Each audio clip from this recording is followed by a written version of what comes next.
Hello everyone, welcome to the focus line.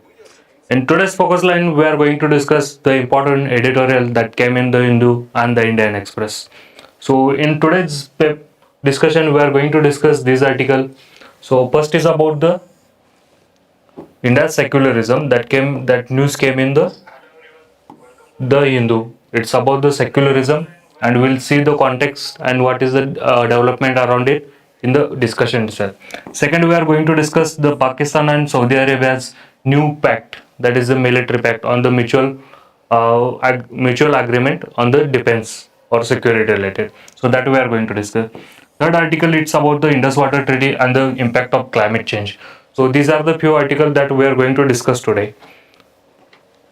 So first we'll start discussion with this first article, that is about the secularism, and the context is the Karnataka government invited Banu Mushtaq, who is the Booker Prize winner and the non-Hindu, so to inaugurate the Mysore Dasara, which is state festival of the Karnataka, which includes the ritual in the Chamundeshwari temple in Mysore. So the arguments around this particular development are, so the petitioner filed a case against this particular the development, that by citing that the inaugural puja was a religious practice and it is reserved for the Hindus. And citing this article, the petition, by hearing this petition, the Supreme Court come to the one conclusion. And this particular judgment, Supreme Court says that it dismissed this petition by highlighting that the liberty of thought and the faith, equality and fraternity are the ideal cardinal to national unity. And same time, court emphasized that the particular event, that Mysore Dasara, it is conducted by the state government, which is the secular. The government is secular, and it can maintain no religion on its own. So this is the one observation of the Supreme Court. Second, the court reiterated that the state neutral attitude to all the religion did not prevent it from the intervening to eliminate the practices which impedes the right to equality. So these are the observation of the Supreme Court, and this we are going to discuss in detail way. So when we start the discussion, if we see the what are the developments surrounding this particular article. So first is about the what are the constitutional and legal basis for secularism in India. So when it comes to secularism, the preamble of the Indian Constitution, which talks about the secularism in India. So if you see the nature of Indian state, the Indian state is sovereign, it is socialist, it is secular and democratic republic. And this particular word secular, it came to Indian Constitution through the 42nd Constitutional Amendment Act. So originally this word was not present. Second, if we see what are the fundamental rights, when it comes to the fundamental rights, the Indians or the religious group, they have the fundamental right when it comes to the religious practice, and these are enriched into Article 25 to Article 28. So these article gives the freedom of religion to all Indians or the citizen of India. Also, the equality of non-discrimination. So when it comes to this particular provision, the Article 14 and the Article 15, these are very crucial because in secular aspect, any other religious aspect, there is the provision of equality before law. Though all citizens of India are the equal. Not only citizens, even the aliens also, they are equal. Also, when it comes to the public offices, there is the provision of non-discrimination, which comes under the Article 15. Next, the doctrine of state neutrality. So this particular doctrine, which shows about the India's kind of secularism, because if you consider the Western notion of secularism, the Western secularism, it is about the strict separation of religion and the state. But when it comes to the India's secularism, it is not the strict separation. It is the equal distance from all religion. Okay, equal distance as well as equal respect to all religion. And this particular notion is called the negative secularism. And this strict separation of the secularism is called positive secularism. And presently, India follows the negative concept of secularism. And this particular state neutrality, it is linked to the this India's equal distance from the all religion or equal respect to the all religion. So it here the explicitly constitution says that the Indian state should be neutral in all the aspects, particularly religious aspect. Second, the essential religious practices. See, this is the doctrine developed by the Supreme Court in the Shirur Mutt case that came in 1955.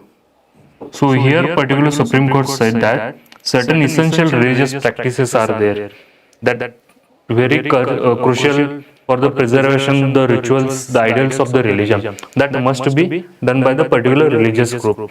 So what constitutes essential religious practice? It is not clear. It is the on Supreme Court Supreme Court or other courts to decide what constitutes essential religious practice. And in different cases, the Supreme Court came with certain cases where they have shown that essential religious practice. One is some cases like Sabrimala case, where the Supreme Court uphold the right to equality by telling that the non-discrimination is not a essential religious practice. So this is the one more aspect when it comes to the essential religious practice. There are certain judicial precedents which have said something. First is case such as S.R. Bommai case. So in this particular case, Supreme Court says that the secularism is the basic structure of the Indian Constitution, and from this particular case, the later on the development came around where the Supreme Court uphold that the secularism is the basic structure of the Indian Constitution, and the whole discussion revolves around this particular aspect. Okay, so now the what constitutes the secularism or what are the key elements? So first is about the no state religion. So Indian state is the neutral when it comes to the religious. So India does not patronize any religion, or it not criticize any religion. Okay, so it keeps the equal distance from the all religion. This is the one more most crucial aspect of the Indian secularism. Second, freedom of religion. So all the Indian citizens, irrespective of their origin, they are got the religious freedom from Article 25 to Article 28. All enjoy the equal religious practices. Okay, or equal religious freedom. Second is equality and the non-discrimination. So it also linked to the India's nature, that secularism, because under the article also, Article 14 as well as Article 15, which tells that the all citizens, irrespective of their religion, irrespective of their caste, irrespective of their class, they should be equal before the law. And same time, the Article 15, which talks about the non-discrimination. So irrespective of their caste, creed, religion, sex, birth, so everyone is equal, or no one should be discriminated on these grounds. So this is about the Indian secularism. Next, state neutrality. So when it comes to state neutrality, state should be neutral when it comes to the religious aspect. But it also gives the state power to eradicate the non-religious or non-essential aspect of the religion, or the mostly orthodox. The triple talaq, the government came with bill, that is one example of the state neutrality, as well as the previously government came in Hindu code bill, where it has given the equal right to inheritance to women, also right to property. So these all when it comes to the state neutrality. Okay, so in neutral manner, state is deciding the rights of the people. Second is about the tolerance and pluralism. So there is a basic difference when it comes to the tolerance and pluralism. Tolerance is about the understanding the differences, the understanding of the ideology, understanding the others' thinking. But when it comes to the pluralism, it is one step ahead. It's not just understanding, but it is going beyond the understanding and the eliminating the differences. If you are different from the one person to other, we have difference with two people, and that difference is because of the different ideology. Then in pluralism we must go forward, we must eliminate the differences, and we must come to one consensus. So this is about the tolerance and pluralism, and that is what Indian secularism asks us to do. Next is about the secular function of the state.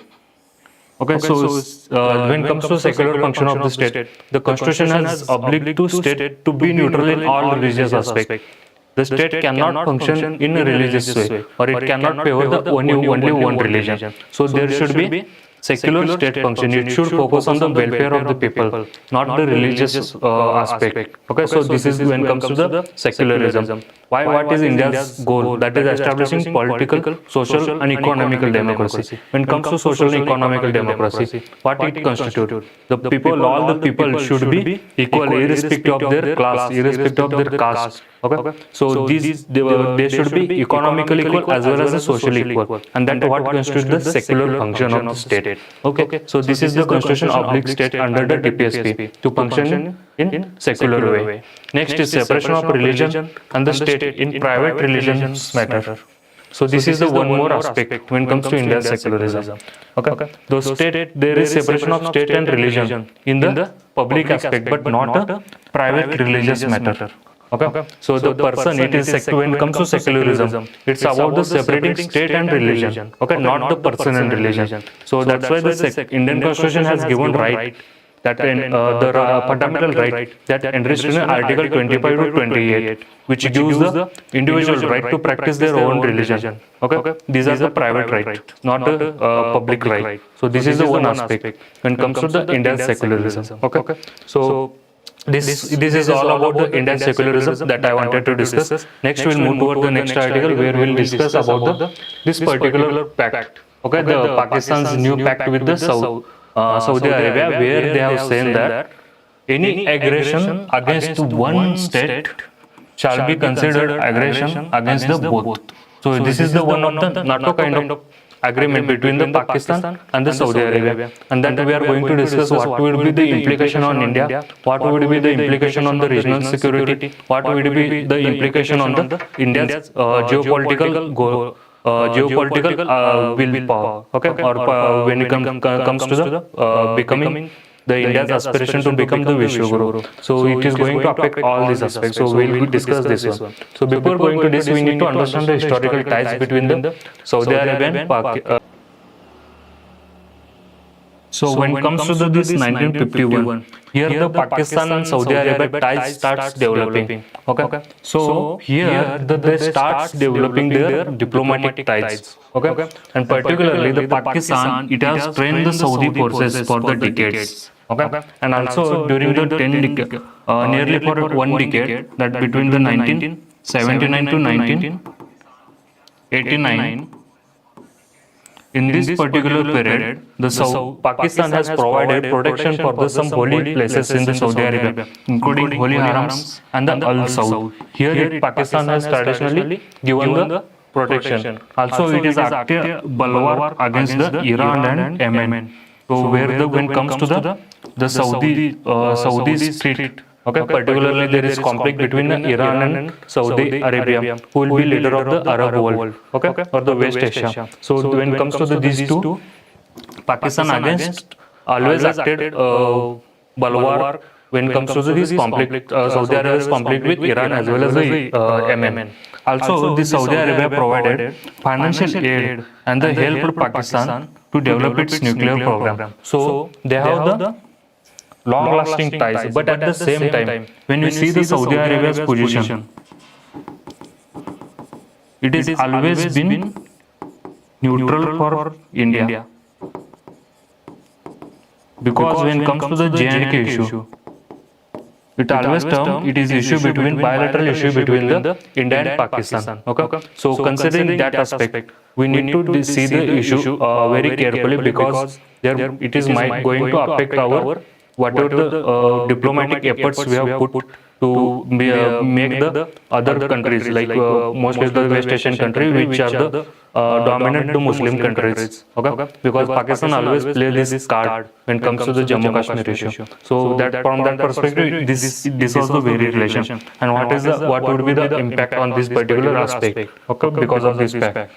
So we need to understand what would be the regional shift or the security context in with this particular agreement, because this agreement came on the backdrop of the decline of US security guarantee. Okay, on the context is that Israel's bombing on the Qatar, that homes the US largest West Asian base. Okay, and the doubts that it has raised the doubt that the US reliability, because USA has not retaliated after this Israel's bombing there. So there is a question on the US's reliability. Second, also before this, in 2019, when the Iranian backed attacks on the Saudi Arabia oil facility, that time also US didn't respond. Okay, so that was the one aspect is there, because the USA traditionally it worked as the security guarantor in the West Asia, but there are the certain development from the last few years. In 2019 also USA not responded.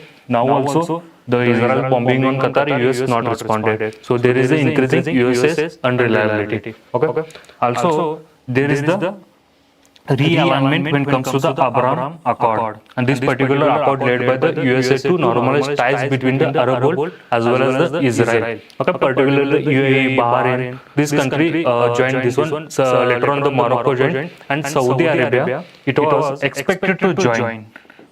Okay, but the Iran's bombing on the Qatar facility or the Qatar, it has ruined all the efforts. Also now the USA has sought to build the under this Arab-Israel front against the Iran through the particular this accord. But now if we see the development happened currently, then there is the now the USA or as well as the Israel is on backseat because of its bombing. So there will be realignment.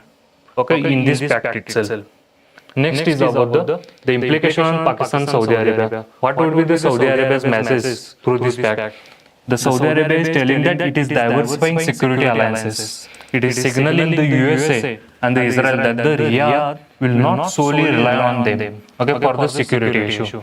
Also, it positions itself independently in regional geopolitics. Previously, it used to rely on the USA, but now through this pact, it is positioning itself independently in the regional geopolitics, as well as it is signaling the USA and its allies that they are no longer backing on them. Okay, so this is the one more aspect here. When it comes to Pakistan, they also have certain calculus. So what are they? First is they are facing the economical crisis. Now they need this investment from the other country, and Saudi Arabia being the rich country, so there will be crucial investment coming from the Saudi Arabia to Pakistan. So that perspective, this pact is very important for Pakistan. Also, it pitches itself as a security provider to Gulf countries. Okay, amid the growing militarization. Okay, so this Pakistan's long-standing its image that he wanted to protect itself as a protector of the Muslim world, and this is they are signaling that they are going to materialize this through this pact, because they are acting on as a security guarantor in the West Asian region. Now this is one step they are keeping with this pact. Okay, so this is the one aspect involved here. Next aspect is that what would be the implication on India due to this pact. So first is about the strategic and geopolitical. What would be the strategic implication? It's going to implicate India's impact on the India's pro-Israel tilt. Okay, and Arab is monarchies hedging. Okay, because we have seen the last few years when we have concluded strategic partnership with Israel. That time we are moving towards Israel, because our Israel being the one of the important exporter of the arms as well as the investment is in R&D. So from that perspective, Israel became important, and it considered pro-Israel tilt. But when it comes to the Arab, they are very susceptible of this alliance. Okay. Also, when it comes to the India and Pakistan. Okay. Now the Pakistan acting as a security provider for the Gulf region, and traditionally, from the last few years, India wants to align, or it wants to play major role in this particular region. Now there is opening the new ground for the Indian-Pakistan conflict. So Pakistan seems to become dominant in the region and is becoming active in the Gulf region. So this is again the threat for the India's aspiration to play bigger role in West Asian region. Also the potential scenario, if Saudi pulled into the South Asia's tension, as the Pakistan is pulling itself or the pushing itself into Gulf region conflict. So in reciprocity, when it comes to reciprocity, the Saudi Arabia, it might comes to the South Asia's tension, and it may not align with the Indian interest, because traditionally India has put lot of efforts to make this Gulf country neutral on this matter. If this particular Jammu Kashmir issue arises, that time it is might goes against India's interest. So this is the one more aspect. Also diplomatically, if you see the Arab monarchies, now they have to balance the India's concern, also balance relations with Pakistan.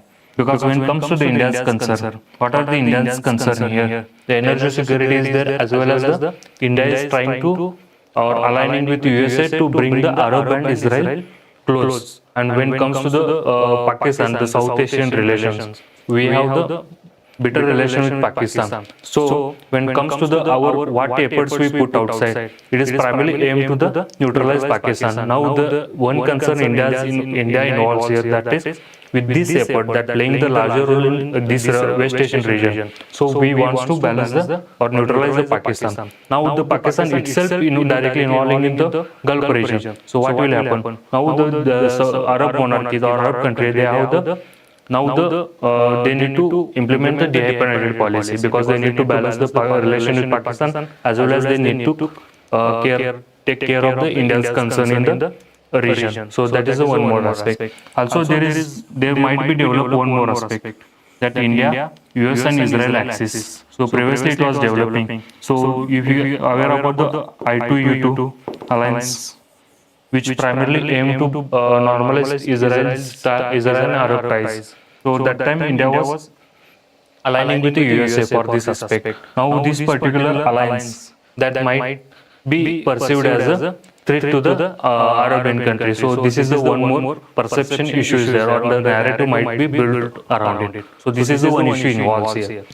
Next is about the security related. Okay, in case of conflict, India need to face the two-front complication, because of the already there is the China-Pakistan axis, that is when it comes to South Asian conflict, and now the Saudis tilt. So they're likely Saudi will tilt toward this axis, because currently they have the pact with Pakistan. Previously, the China mediated in the Saudi Arabia and the Iran reapproachment. So they have the Saudi Arabia has the close relation with both China as well as the Pakistan. So this is the one more complication might arise, that when in case of conflict, when the China and Pakistan, they already have built axis, or they will come together to in conflict, that time Saudi might tilt toward this particular axis. So this is the one more concern. Also when it comes to the economical, this region particularly important for the energy security, as well as the oil and the remittance. That huge remittance comes from the West Asian region, particularly Saudi Arabia. Okay, it is the second largest after the UAE. So this is the one more economical concern also, because the Pakistan always kept their efforts to the isolating India. So now they might play the bigger role. They might play the Muslim cards, okay, against the Indian diaspora living in the West Asian. So that is the one more aspect involved. Also the risk of the pact, for both the signatories, the Pakistan and Saudi Arabia, as well as for the region. So there is a problem of nuclear ambiguity. If you see the today's newspaper, they have said that the Saudi Arabia will be covered under Pakistan nuclear program. So the pact, it is signalizing the nuclear sharing umbrella that could escalate the proliferation risk. Okay, so this is the one issue involved here. And also Israel being already the nuclear country, and the Saudi Arabia now the aligning with Pakistan for the nuclear umbrella, or covering the nuclear aspect, okay, in the security pact. So this might lead to proliferation. Okay. Next is the regional instability, because it is going to add the uncertainty in the already volatile Persian Gulf and the South Asia, because already we have seen there was a conflict with the Israel, as Israel has bombed Iran's nuclear facility. US also did. Also there was the groups, how the rebels are there. Yemen's Hezbollah is there. Hamas is there. So all these aspects were making the Persian Gulf or the region unstable. So now this nuclear proliferation and the this new security agreement, this might escalate the tension there. So this is the one more risk involved for the region, the West Asian region. Next, what can be way forward for India? So we need to avoid the rigid alignment. We need to align with the countries wisely. Okay, it should not be pro-Israel, it should not be pro-Arab. What is the strategic autonomy that protecting our own interest in in the international relation or geopolitics? That aspect we need to focus on. So this is the one more way forward we can see. Second, it need to maintain the strategic balance. When it comes to the strategic balance, we need to deepen ties with Saudi Arabia, UAE, Iran. Okay, simultaneously we need to engage with all the countries in the West Asia. So this is the one pragmatic solution we have here. Next, we need to keep dialogue with the Israel, but avoid one-sided tilt. Okay, that is what we consider strategic autonomy or neutral relations. That we need to proceed with that one. Next, we need to preserve the regional relevance through the energy partnership. From how we can preserve this one through the energy partnership with this country, diaspora diplomacy as well as the investment flow in the Gulf country. So these are the one way we have to preserve our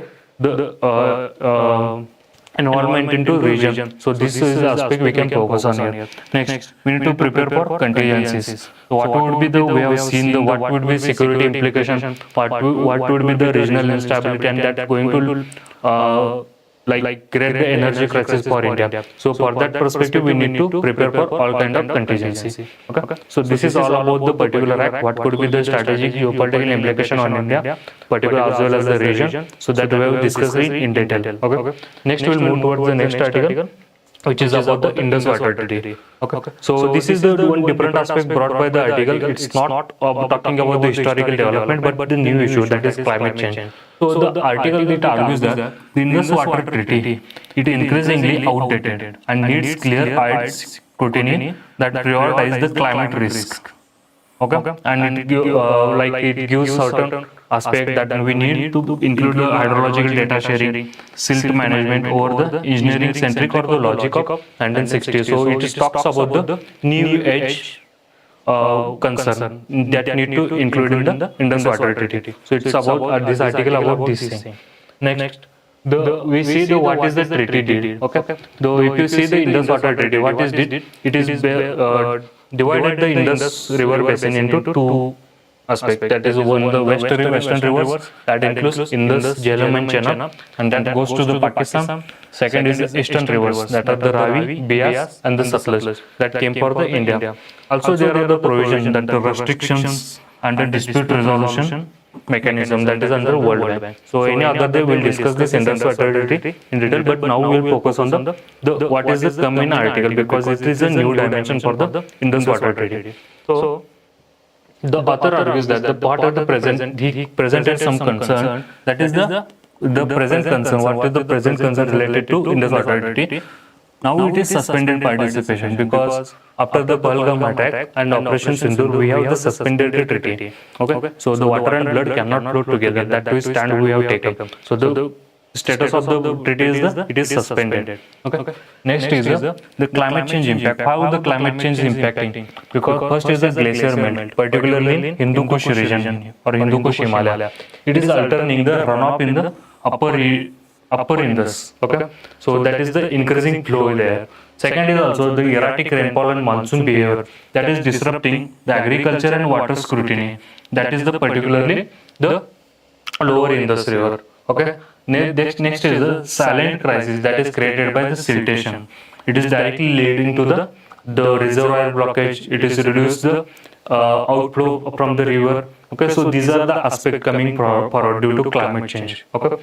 Next is the treaty's traditional tools, because traditionally it is focused on the allocation of water, the project regulation, the arbitration. Okay, and what are the today's crisis it is arising? That is the climate extremes, the ecosystem sustainability. So these are the today's concerns that are not included. It is mostly focused on the traditional tool or traditional aspect. So this is the one more concern. Now, when we see the in detail, what is the 1960 paradigm and today's need? So when it comes to the core focus, it is focused on that time canals the hydropower irrigation projects. So that was the focus behind the division of water or the basin between the two countries. But now what should be the focus? The focus should be on the climate resilience, disaster preparedness, ecosystem sustainability. Here we need to focus because of the increasing the floods, increasing erratic flow in the river. So considering these all aspects, we need to focus on this particular aspect. Second, the primary mechanism. The primary mechanism behind the treaty was the river allocation, project regulation, arbitration that we have seen. Now, what should be the primary mechanism?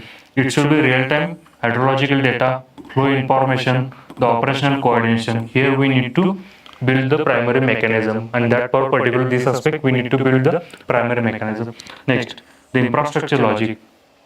It has built and divide the water through the dams, barrage, and the link canals. Now we need to focus on the manage variability, the extreme expand storage, okay, via the silt policy and adaptive operations. So here we need to focus on the cooperation rather than the managing the river or the basin individually. This is the argument given by the author here. Next, the cooperation model. So what was the cooperation previously? It was the detailed treaty text governing project. Okay, so it was the focus on the governing project. That was the cooperation model. Now where we need to cooperation?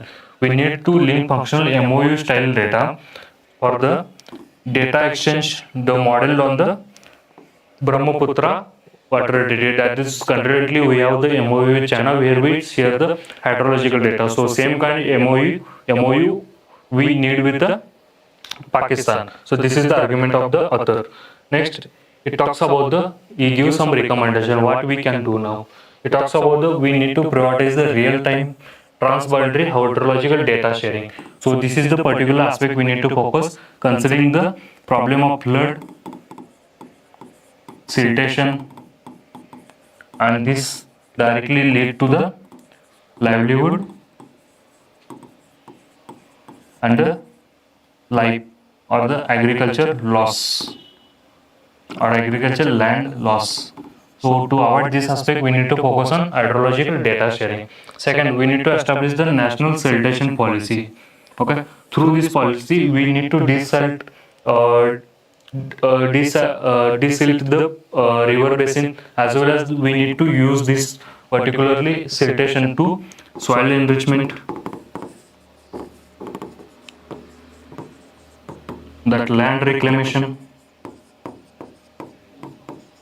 So through this we are going focusing on two aspects where we are maintaining the flow in the river, as well as we are focusing on the productivity of land. So whatever the issues are concerning that are agriculture related, that will be solved through this win-win model, that we are going to focus on the river basin, through managing river basin to national sanitation policy. Same time we are focusing the agriculture land productivity. Second, we need to have the sustained dialogue considering the climate change aspect, where it is becoming the erratic monsoon, the floods are becoming frequent, the cloudburst events are there. So we need to have the sustained dialogue, particularly focusing on hydrologic data sharing as well as the other aspect. Okay, that is the particular related to climate extremes. So this is about today. I wanted to discuss. Tomorrow will not tomorrow, so it's Monday we'll meet where we will discuss the editorials that comes into the Hindu as well as the Indian. Thank you very much.